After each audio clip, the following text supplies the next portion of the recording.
Good evening. Welcome or welcome back, beautiful souls, to my channel. It's later in the evening today, and as the sun goes down sooner this time, we might have some dark nights of coming into the video and sharing with you all. So, as promised, today, our quote, yet another one from Zora Neale Hurston. Being under my own roof and my personality not invaded by others makes a lot of difference in my outlook on life and everything. Oh, to be once more alone in a house. Ashe. That is a profound statement by Miss Hurston herself. Oh, to be alone once again in a house. Now, if you watch the documentary, she moved around a lot as an anthropologist. She lived in different communities in order to understand the culture and the story. Basically, what we call now woofing is something that we call a practice of sort of couch surfing, moving around as free as you can be, right?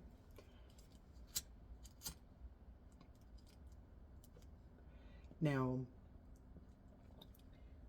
Zora Neale Hurston, and I don't want to give away the documentary, and this is not a YouTube channel based on that, but because these two quotes start out, I start out with these two quotes from Zora Neale Hurston. It's important to give a little bit of context, right, and how it's aligned. Now, for me, I manifested the home and my sacred space that I'm in now. And I believe in magic.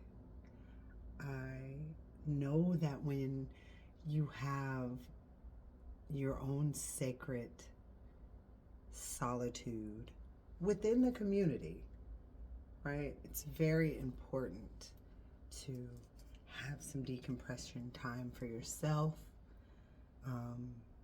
to think and imagine all the next things that are possible for you in your life. Now,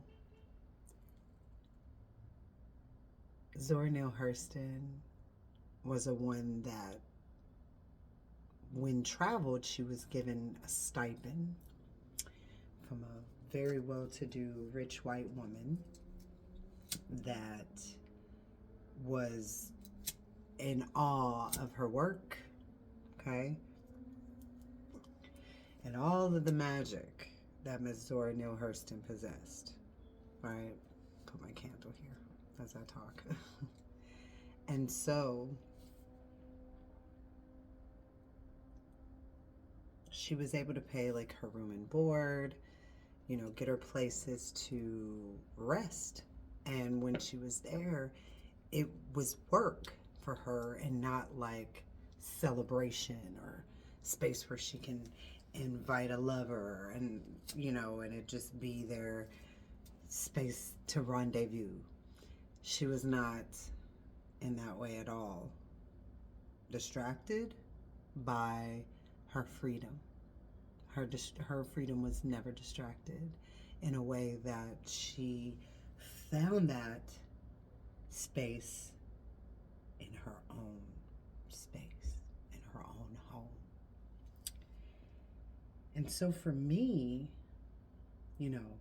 not being interrupted, having time and space to be carved out to share with my YouTube community as I'm practicing and getting closer to the messages that I'll share with you all in the coming year.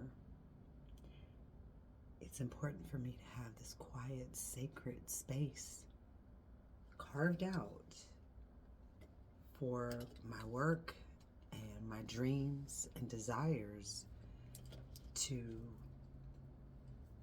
be imagined.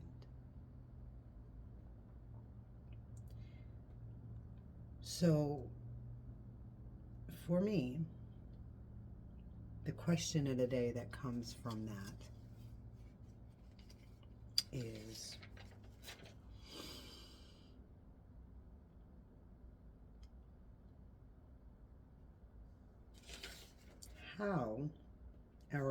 what does money make you feel like? And how do billionaires make you feel in relation to money?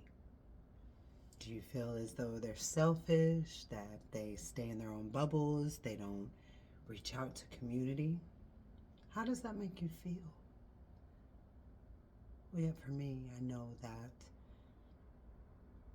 you can't do everything, and change is evident, and we're not the same people that may have been oppressed by where we lived in the past and feel as though we have to give back when we make it. There are other forms of giving back that will show up. As you show up, will show out, meaning be spread out. Your work, your manifestations imagined, will impact where you're from as well. So don't feel burdened by the fact that you have to give back to your community. You got to go back home. You got to do this, that, and the other. You just got to be free. You've got to release the stigmas and false truths around what money means. Really, really make a conscious, intuitive effort to understand what money means to you.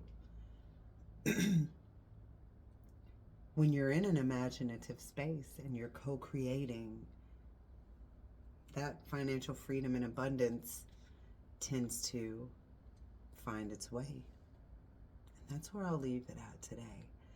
So if you take a chance to give me some feedback, like and share,